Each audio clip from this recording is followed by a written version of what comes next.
Your international investment will either make you money or waste your time and money. If you're watching this video, the question most likely isn't should I invest abroad? It's how to invest abroad without stress or costly mistakes. So in this video, I'm going to share with you 25 things you need to know before buying new construction. So grab a pen and paper, take notes, or just head over to my website, knifeyburks.com/120 to download the full cheat sheet and follow along as I go throughout this video.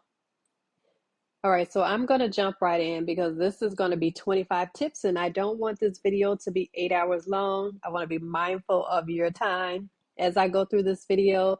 If there's anything that's missing, or if there's any questions that you have, go ahead and comment below because I want to make sure I get all of your questions answered. So we're going to do 25 tips for buying new construction abroad. I initially had 20, but as I started to create, the ideas kept flowing and I added on. So I do have to change that part.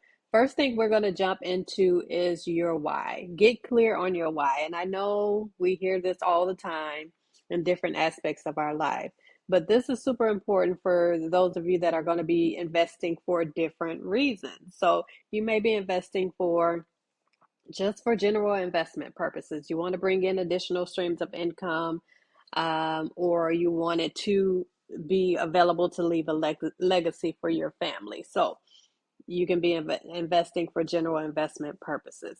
You can also be investing right now for this to be your retirement home. It can also be for family visits. You may want to choose a place that you and your family always go to visit, and you block off a couple of weeks or a month or two or three in that location or in your property and rent it out throughout the rest of the year. And it could be a mix. So just sit down, take notes, just think about what is your why. It may be a mix of multiple reasons, but just make sure you're clear on that before you move forward with anything. Next, you want to research your local market. A lot of times we're sitting and we're looking at TikTok, we're looking at Instagram Reels, we're looking at YouTube, but they're only giving you glimpses into their life. They're only giving you glimpses into what they can show you in that 5, 10, or 15-minute video. Sometimes that's 60-second clip. So you want to make sure you're not just looking at the highlight reel. You want to make sure you're looking at market trends, looking at rental demand, price appreciation, and then I'm going to go into a little bit more of tools that you can use later on in this video. But that's just some of the things you want to look into outside of the trendy reels that are happening.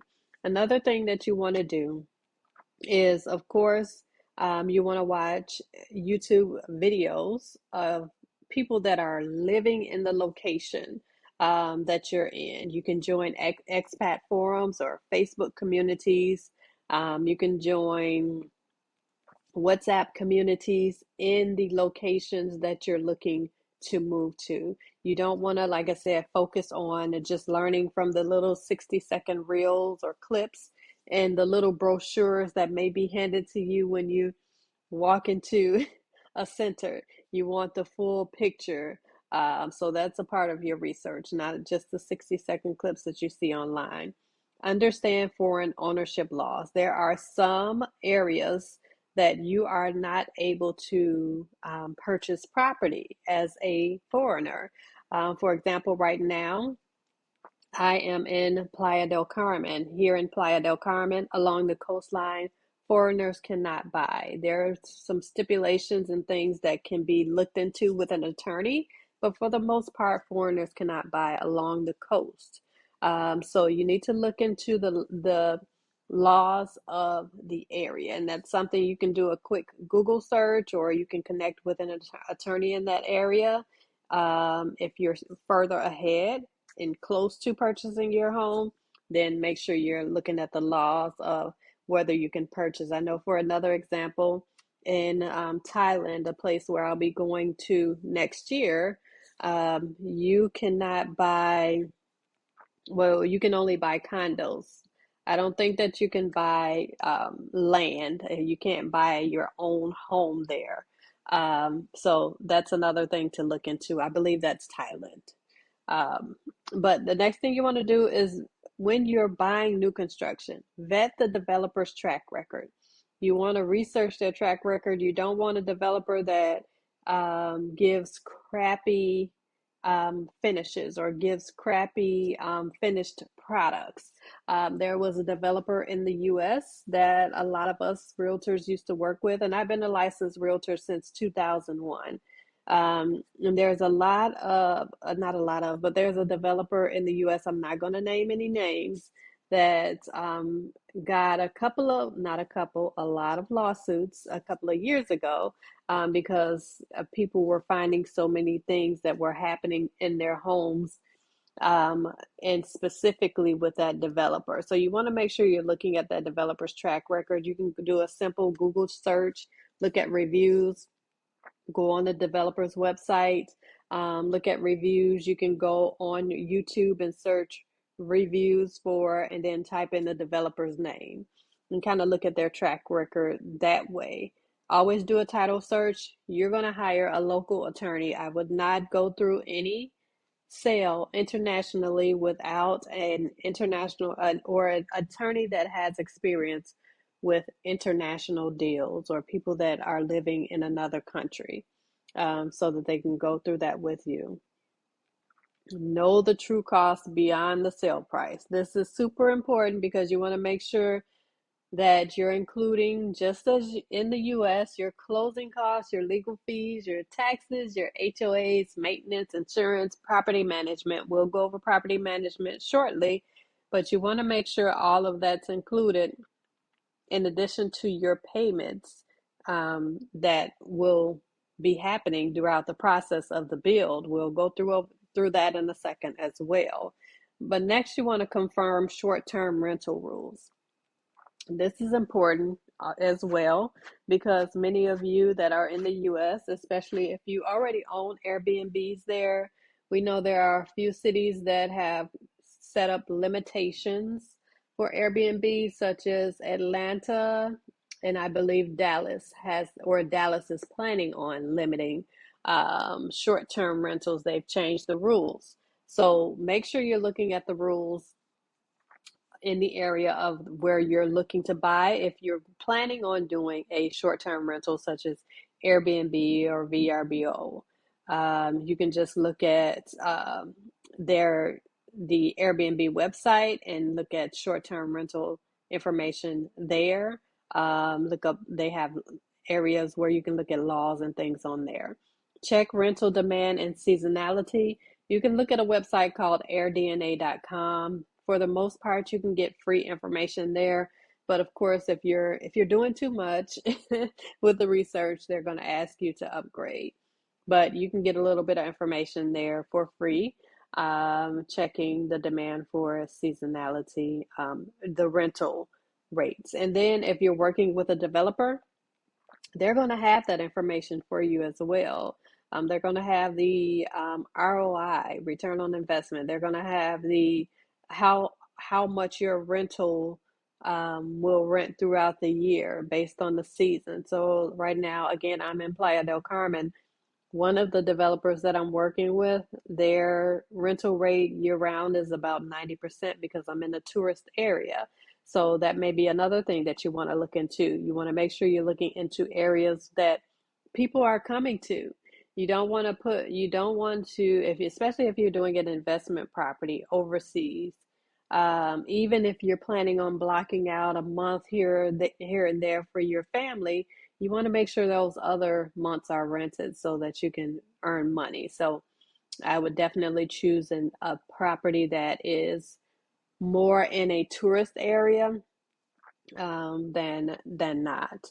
So secure your financing early. So when buying new construction, most developers offer payment plans. So they're different. Like I work with developers in Playa del Carmen, Ghana, Dominican Republic, and Dubai.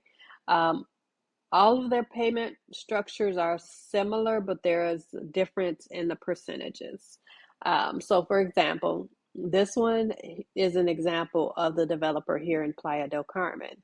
30% upfront, 40% during the build, and then 30% at closing. So don't get stressed about those numbers. If you're thinking, where am I going to get all this from? I'm going to go into that a little bit in shortly, because in most cases it's kind of hard for foreigners um, to get loans internationally. Now you can, but there's a lot more paperwork. But so 30% upfront, 40% during the build. The builds here normally are about 18 to 24 months. So if your build is just starting now, you're looking at 2026 or 2027. So throughout that time, they'll split this 40% up in within months, and then at the closing, you'll pay the 30% to close out, and you'll walk away with no mortgage. This is totally different from the US. In the US, you're getting, in most cases, 30-year mortgages. Some people are getting 15-year mortgages, but more than likely, unless you're paying cash up front, you're walking away with a mortgage. So one idea that I had from someone that is closing on a property in one of the countries that we're connected with developers in, they are pulling from the equity of their home. So the final payment at closing will just say, for example, it's 30% of whatever the total is. They're taking that 30% from the equity in their US home in order to close on that investment property. And as they bring in the cash from the Airbnb, from the people that are going to be renting that property out, because it is in the tourist area, it's going to be rented a lot. So they're going to be able to pay that equity back quickly. So they're taking from that. Another idea is borrowing from a 401k if you have that available. Get familiar with local banking requirements. So opening a bank account, of course, another thing that can be tricky for foreigners, but research the documents needed, residency status, and minimum deposits to set it up early, and so that you can start making or having your rental income flow smoothly into that. And just when you're downloading this, just make sure you're jotting down the information here. A lot of you may have banks that are already international, such as Charles Schwab is an international bank, I believe. Yes, Charles Schwab is, and there's a few others. So just search the banks that you already have, or ask the banks that you're with if they are international, and you can just go from there. Number 11 is get everything in writing. English and Spanish. You want both languages if possible. If not, make sure you're getting everything in your language, English. Contracts should be reviewed by an independent attorney and translated, so you know exactly what you're signing. None of us want to sign anything that we have no idea what's there. So you want to make sure you're getting everything in writing in English as well. So you will have your own translated copy. Visit the property, and if you cannot, make sure you're connecting with an agent like me that will give you a virtual tour of the property. Um, a virtual tour of not just the property, but also of the area. So what I do is, if somebody wants and I did this when I was in Tampa as well. If somebody wants to see a property and they're relocating, or they're buying an investment property and they cannot make it, so that they're not losing out on that property, I would just give them a virtual tour. You guys would reach out. We would do a phone tour, and I would walk you through the property. And then I would also walk you around the area, the amenities, and everything, so that you can make an informed decision, without having to worry about doing or putting an offer sight unseen, which I would never, ever, ever recommend. You can't put an offer out. You should never put an offer on a property just from looking at photos, because we all know now that photos can be updated with AI or anything. So just make sure you're being careful with that, with any realtor that's trying to encourage you to purchase without actually seeing the property.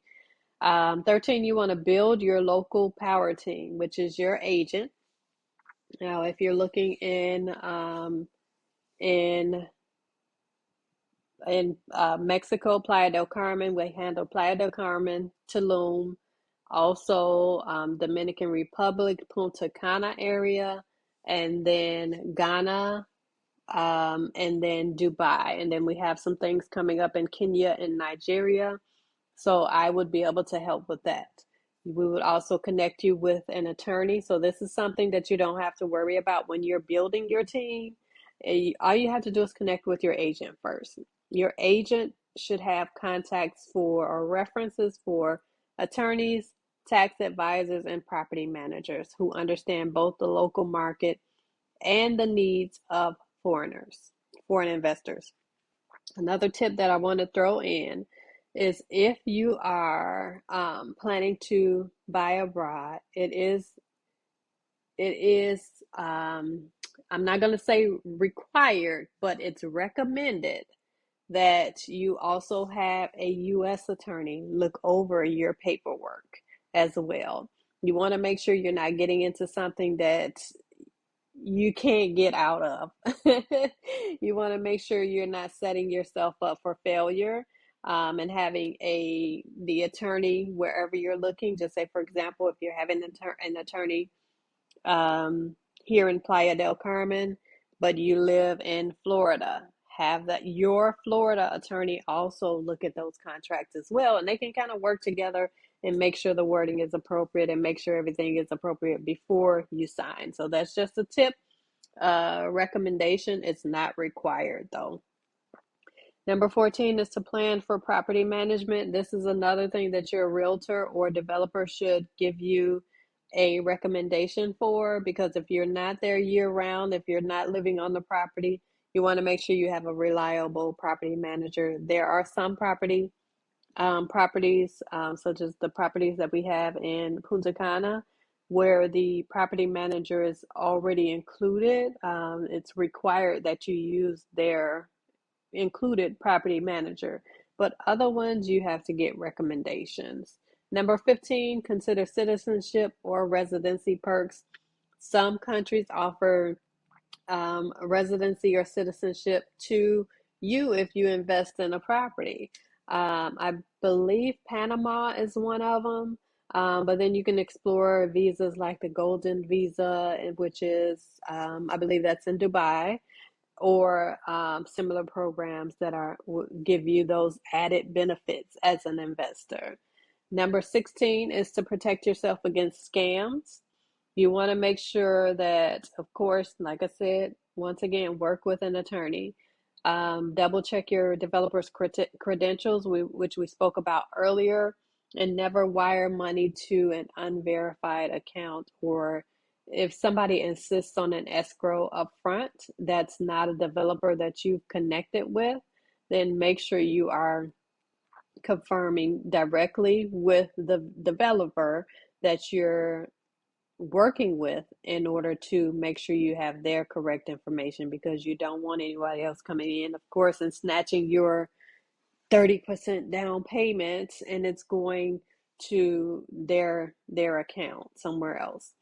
Number 17 is know your exit strategy. So understand how easy it is to sell or transfer the property if your plans change. So you may say 5 years from, well, you may say I want to keep this property forever, but 5 years down the road, you may have to sell the property for some reason. You want to know in advance how easy it would be for you to sell as a foreigner, to sell your property, to sell your whatever you're buying, your condo, your townhome, or whatever it is.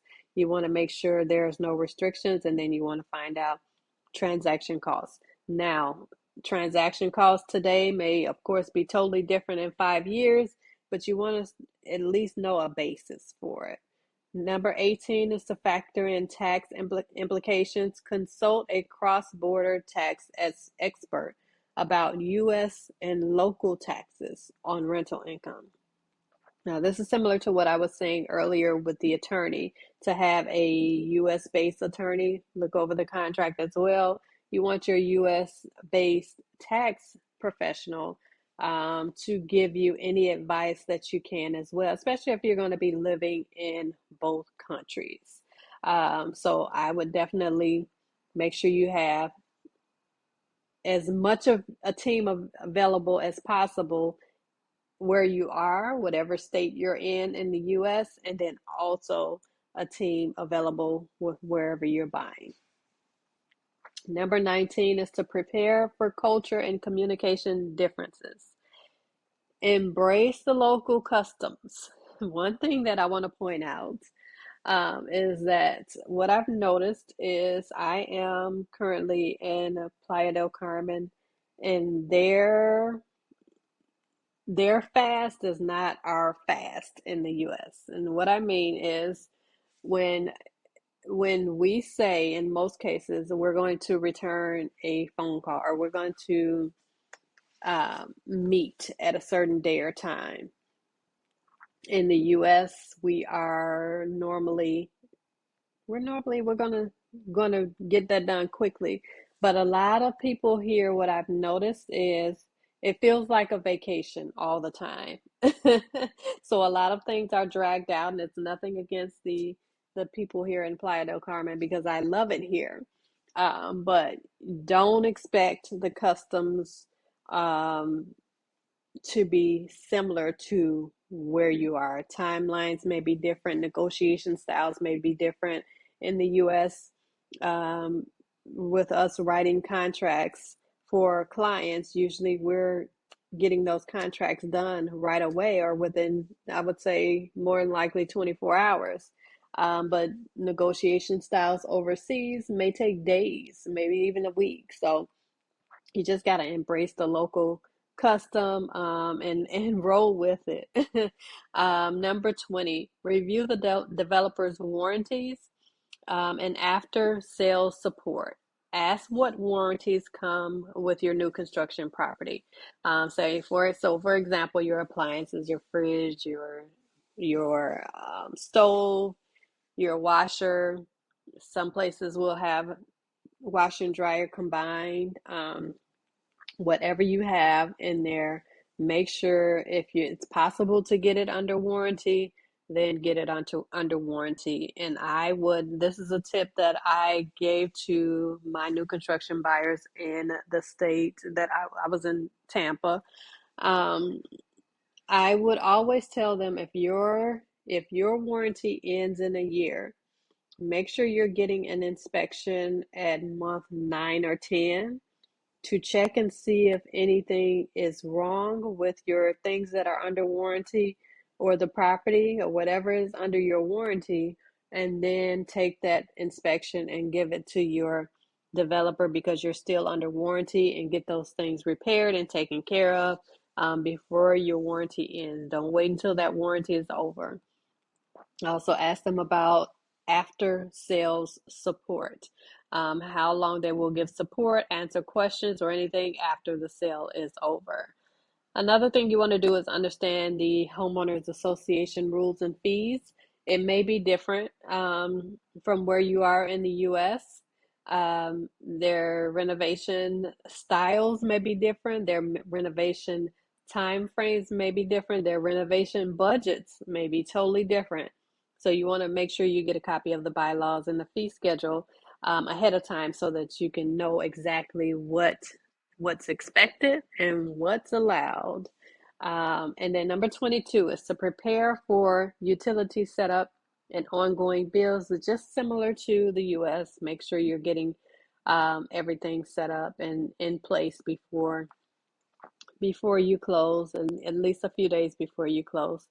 23 is to build relationships with local service providers. You want to have cleaners on hand. Now, if you're using a property manager, of course, they will have cleaners that they send out. But you also want to make sure you have your own as well, just for backup. And then handyman, and like I said before, with a property manager, they're probably going to have all of this for you. But you also want to make sure you have backup, especially if you need a second opinion, have your own backup.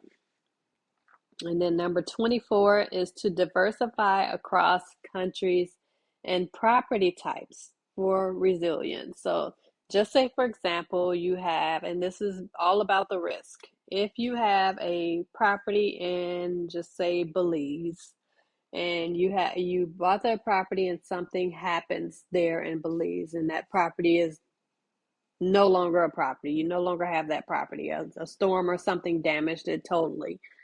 But while that property is being rebuilt or rehabbed or whatever else, whatever you needs to be done, you'll have your other property over in Playa del Carmen or your other property in Dominican Republic, that is still bringing in cash. So I would say diversify your property. So if you buy one property in one place, buy another property in a different place instead of multiple properties. Now, unless you see some amazing appreciation in the country that you're buying that initial property in, then yes, go ahead and keep it going. But I would say also diversify your holdings in different companies. Number 25 is to take bold action. This is all about mindset. Analysis is important, but don't let that turn into paralysis. You got to trust your preparation and lean on your team and step into your next chapter with confidence and faith. So make sure that you're not letting your mindset, the mindset piece, or the procrastination, or the research stop you from getting into your investment property. I know people that have said, I've wanted to invest for years and haven't stepped into it because of fear or because they're consistently researching while the market is going up. So make sure you're just taking that action. You're not allowing that analysis to turn into paralysis, and you're getting things done. So let me know in the comments if you have any questions.